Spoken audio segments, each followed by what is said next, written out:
Once again, good morning and greetings to all who have come from different parts of the country today to be here.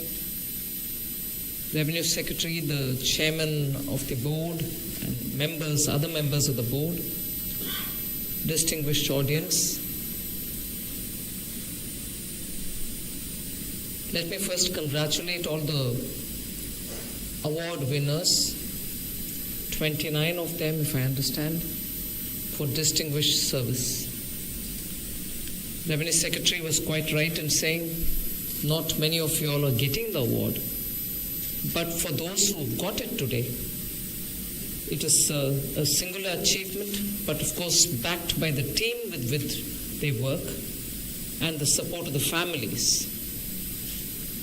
आज इसीलिए award winners के परिवार जन भी इधर आए हैं. आप सबको भी मेरा नमस्कार.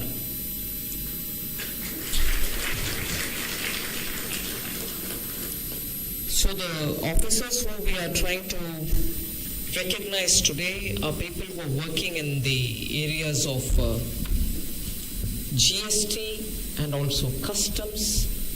And there are quite a few things which need to be said even as I stand here in Guwahati. The GST is a symbol of what post-independence India can do towards building a constitutional mechanism just so the center and state work together and improve revenues. Not just improve collection of revenues, but also make sure that the devolution or the distribution of the money earned is done in a very acceptable formulation between center and states, and in that the role played by not just those who are winning the awards today, but the entire revenue service is something which I will never fail to recognize.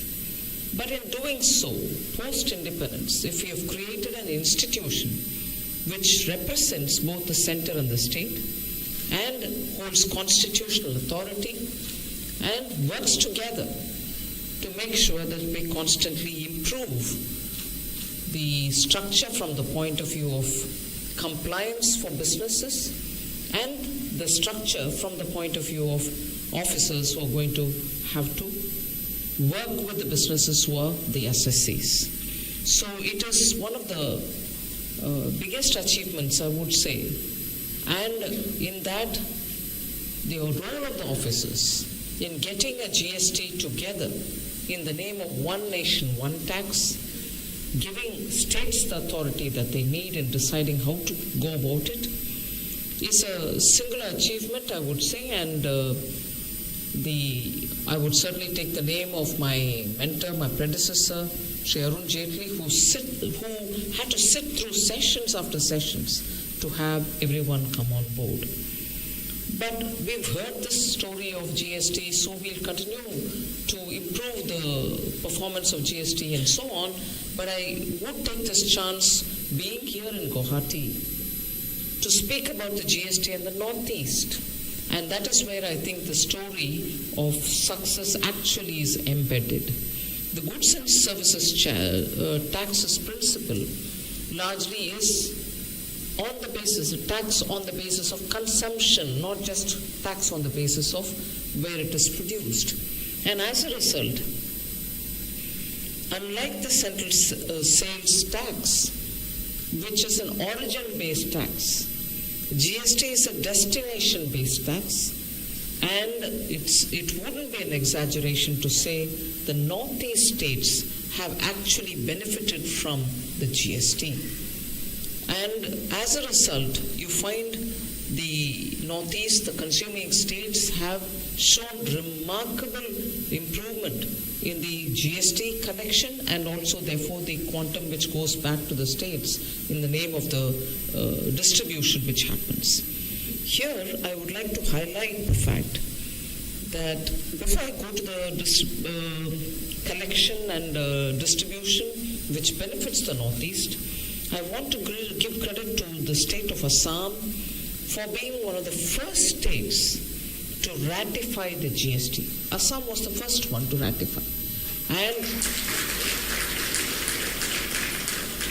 And at that time, the current chief minister was the finance minister, and Sri Sarvanand Sonowal was the chief minister at that time. So Assam has actually led the way and setting the ball rolling for GST by ratifying it.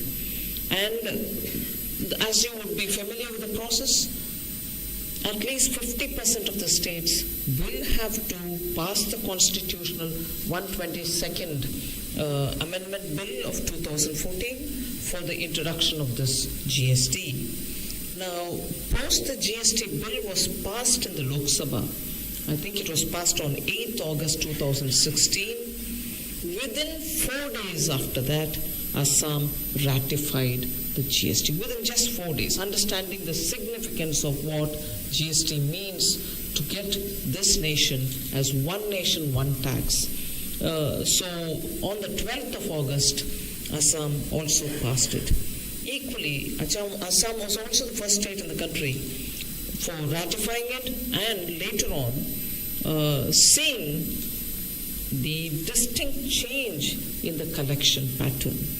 Assam's central sales tax collection as of 2016-17 was on interstate sales, that is 558.26 crores, 558.26 crores. IGST tax collection increased 7 times to 3,867 crores in 1819. Within 1 year of passing the GST, Assam's collection increased manifold. Now, today, of course, we can see that there is a 12-time increase in Assam's collection, IGST, which is 7,097 crores. So the benefit of GST, taking the example of Assam, shows distinctly different collection and much improved collection, and therefore Assam is one example, but as progressively I can give 1 or 2 examples of other northeast of the 8 Ashtalakshmis, as we call them all of their revenue collections, and therefore the earnings of the state have improved. Now, if we were to look at the state finance report of the RBI, released on January 2023, the northeastern states, as I said, are the biggest beneficiaries, and the compounded annual GST revenue growth in these states has seen 27.5% since the implementation of the GST. That's the hike that northeastern states have seen, and as a result, the states' resources available for other things that you want to do in the state have all gone up. During the rollout, the total number of registered taxpayers, meaning those who migrated from the old system to the new GST, were 1 lakh in the 8 states of the Northeast. Now that number has gone up to 3.45 lakhs. That many number of people are registered with GST just in the Northeast. So where is 1 lakh and where is 3.5 within a matter of 5.5 years? So Northeast has actually seen that GST has actually helped them, and I think Assam has been one of the states to recognize the importance and the benefits that GST can give them.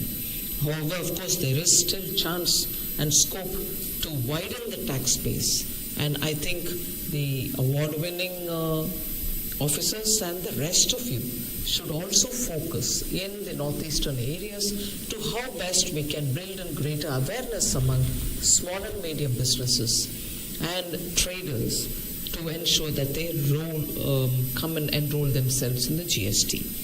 I gave this example of Assam. I'd like to give the example of Sikkim and Meghalaya as well.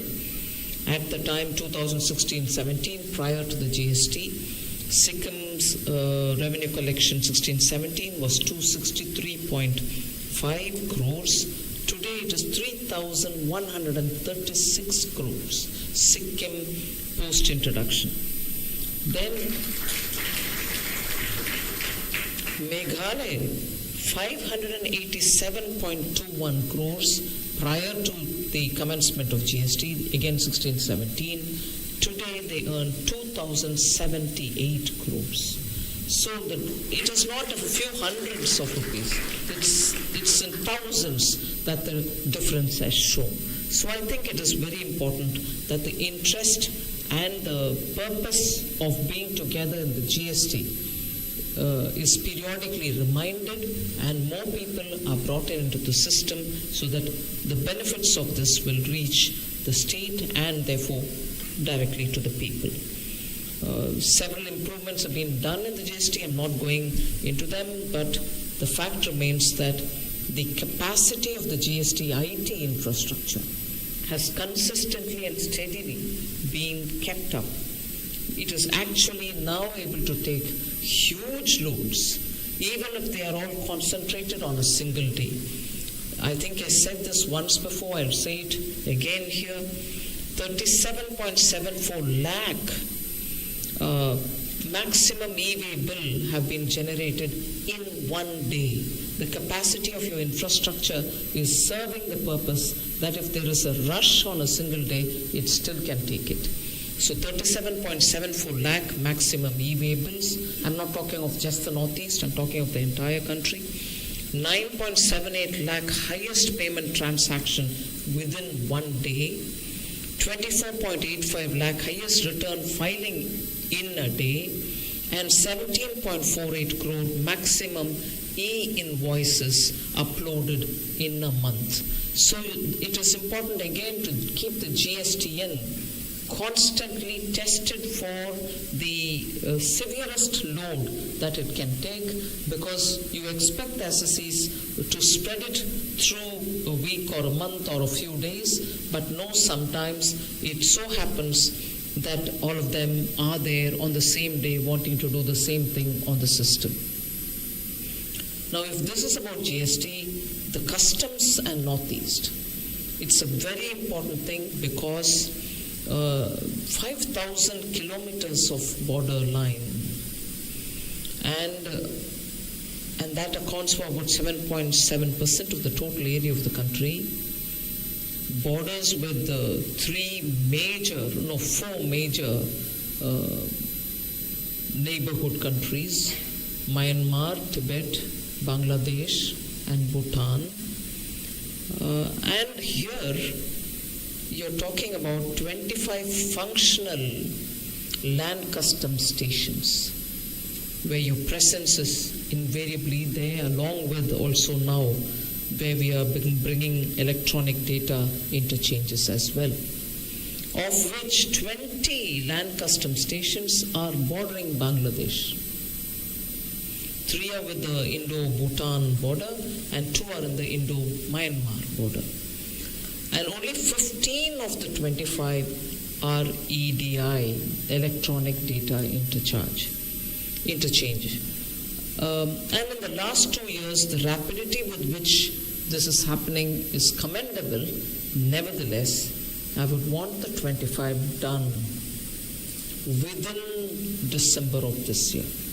It is not a big challenge for CBIC, which is rapidly seeing changes in the GST, coping with the changes in the GST, and also excelling in the way in which GST systems are being improved.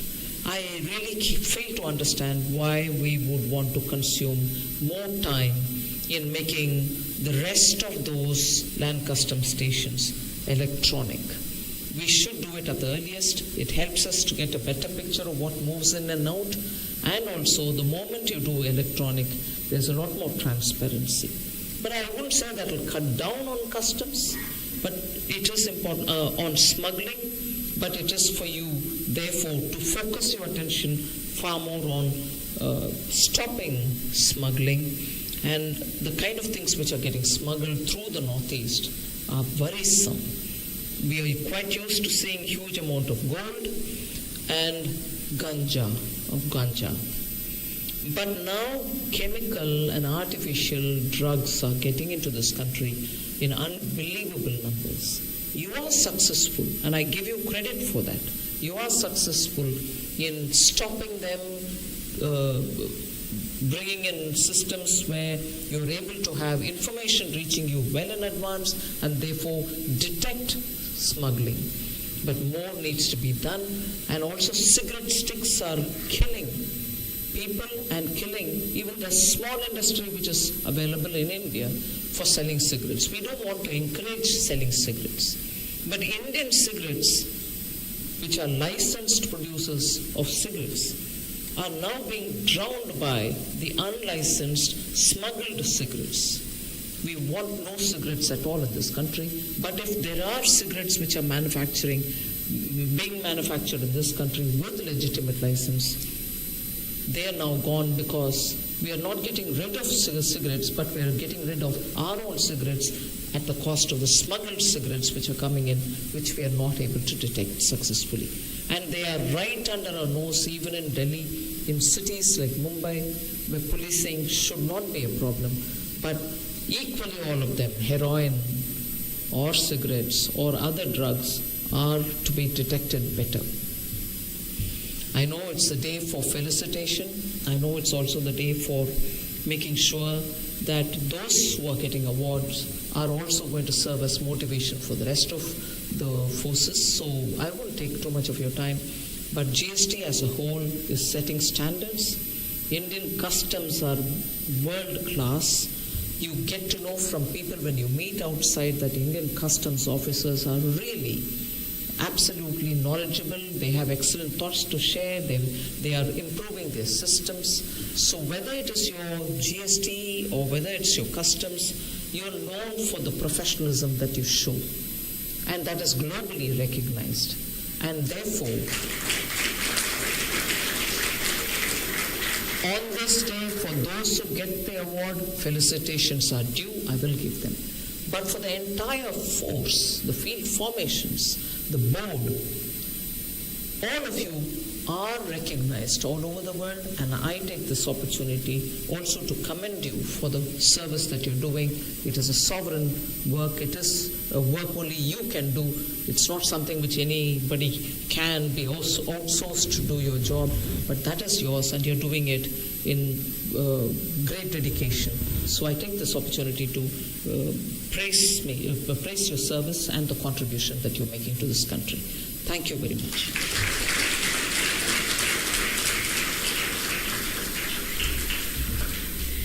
Thank you, ma'am, for encouraging all of us to strive harder towards excellence.